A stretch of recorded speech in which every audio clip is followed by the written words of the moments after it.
Where am I? Is it this way? What am I? Should I go back this way, maybe?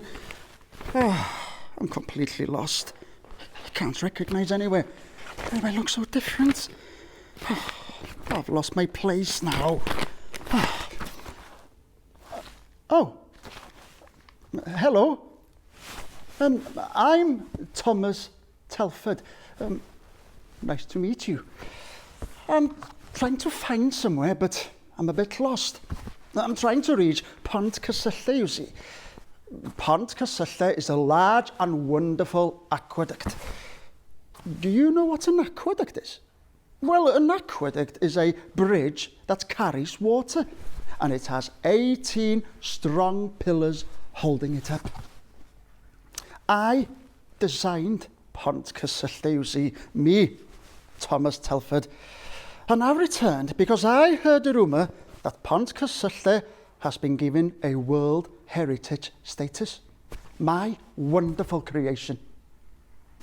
World Heritage sites like the Great Wall of China, Stonehenge, the Tower of London, and here in Wales we have the castles of Edward I, Caernarfon, Beaumaris, Harlech, and Conwy. And down in South Wales we have the famous ironworks of Blaenavon.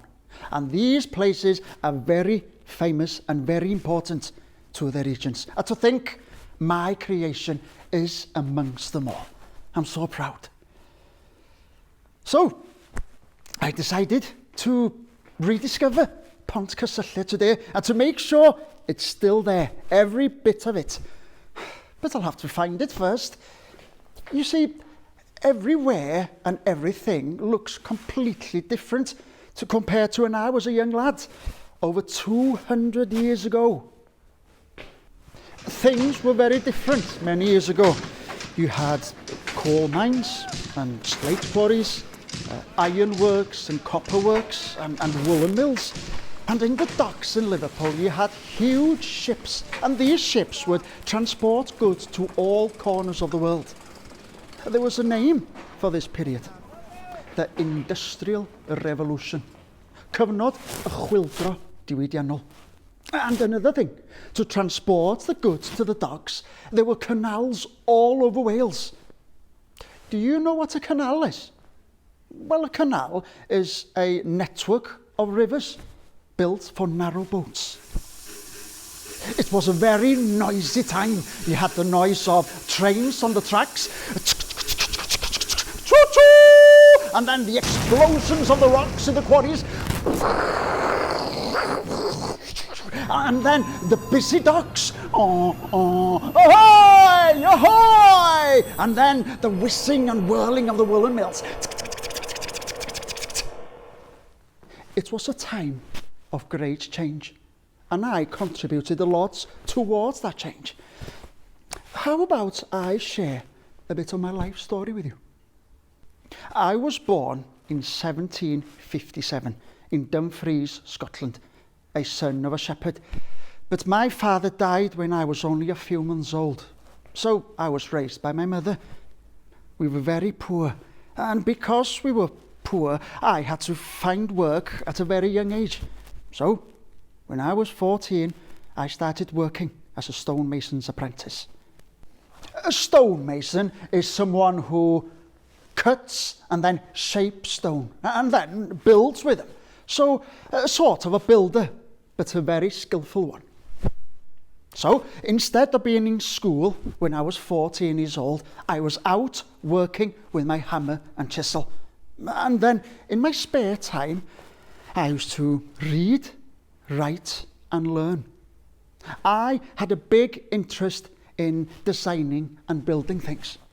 I would dream of a design and then wake up suddenly and write it all down quickly. So building and design became my life.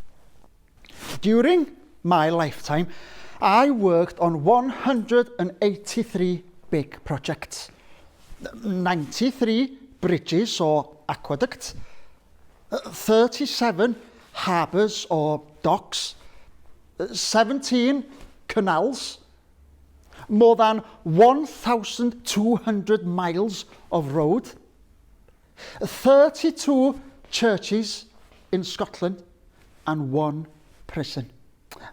And I'm happy to tell you that most of the things that I built are still standing, are still being used today. One of the famous bridges that I built is in North Wales, a bridge that crosses the Menai Straits and connects Bangor and Anglesey. The Menai Bridge. I'm so proud of this bridge. A masterpiece, just like Pont Cysylltu. During the Industrial Revolution, things changed suddenly around the world. People started trading in goods such as coal, copper, iron, and slate. And here they are. These are core materials that were mined during the Industrial Revolution. I collected these on my way here today, and these can be found naturally in Wales. This copper has come from Amlwch and Anglesey. This coal from Blaenavon in Gwent. And this iron from Merthyr Tydfil near Cardiff. And this slate from the Dinorwig quarry near Mount Snowdon. And I have little bits of Wales in my pocket. And these were transported to all parts of the world. But how would they be transported to the docks? Well, there were canals, trains, and horse and carts. But which one of these was the most popular? Well, every one of them in turn. But how would they be transported to the docks? Well, there were canals, trains, and horse and carts. But which one of these was the most popular? Well, every one of them in turn. As demand grew for the materials to arrive quicker, well, another solution was needed because the canals were very slow. Then the trains appeared. The trains could carry 500 tons of coal at a time. Now then, the railway system was so effective and fast that by the end of the Industrial Revolution, they had completely taken over from the canal system. But I have a special place in my heart for the canals. Now, can you guess why? Well, of course, my creation, Pont Cysylltu. Before I tell you how we built Pont Cysylltu, why did we need to build it in the first place? Well, the problem was this. Wales isn't flat, and we had to find a way of transporting goods over the Dee River and valley. Now, a valley is like a big bowl, and to build a canal, well, basically you need a flat surface. You couldn't build a canal that goes down and up like a roller coaster. It'd be impossible. Now then, they needed someone to manage the project. No, not me, but my good friend, William Jessup. A very important man. Now, William Jessup was one of the best engineers in Britain at the time, and he was given the title Consultant Engineer. Now, someone was needed to help William Jessup. And yes, that was me, and I was given the grand title of General Agent, Surveyor, Engineer, Architect, and Overlooker of the Ellesmere Canal. That's some title. I was a very young man, only 36 years of age, and I didn't have any experience in building canals. So this was a turning point in my career. But I was glad that my good friend William Jessup was by my side. The task, therefore, was to build a path of water to carry narrow boats along the valley. Now then, we had many discussions, and I couldn't stop thinking of ideas, and then suddenly I had a brainwave. Bing! I thought we could do as the Romans did many years ago and build an aqueduct. Well, if the Romans could build an aqueduct over 2,000 years ago, well, surely we could do it as well. So I turned to my paper and pencil and assigned the answer to the problem, exactly as I would have done those years ago as a young lad. I was very proud of my design, but the public didn't have much faith in me or my design. And one evening, in a public meeting, I had to answer some difficult questions. The bridge will be ugly! I can assure you that the bridge will be stunningly beautiful. It will be too expensive, said another.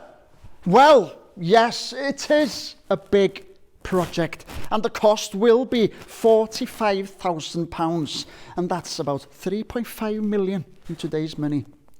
But I can assure you that we will be attracting the wealthy people to contribute towards the cost. Will the bridge be safe? Oh, I can assure you, the bridge will be completely safe. It'll be strong enough to hold 1,500 tons of water and the boat carrying the materials. I had to work very hard to persuade the public that my design was going to work. And fortunately for me, William Jessup had complete faith in me, and the bridge was commissioned. On the 25th of July, 1795, the building work began. It took us 10 long years to build the bridge. The biggest bridge in the world to be built out of wrought iron. But you can never understand the enormity of Pont Cysylltu. And nothing can compare to seeing it with your own eyes. Isn't she amazing? Look, and they're still there. 1, 2, 3, 18 pillars as strong as ever. And I can see a canal boat moving gracefully across it. The aqueduct is so high and so beautiful. I'm not surprised that it was awarded a World Heritage status. And now that you know the history, I hope you will also discover Pont Cysylltu. Go there if you can, and think of me, Thomas Telford.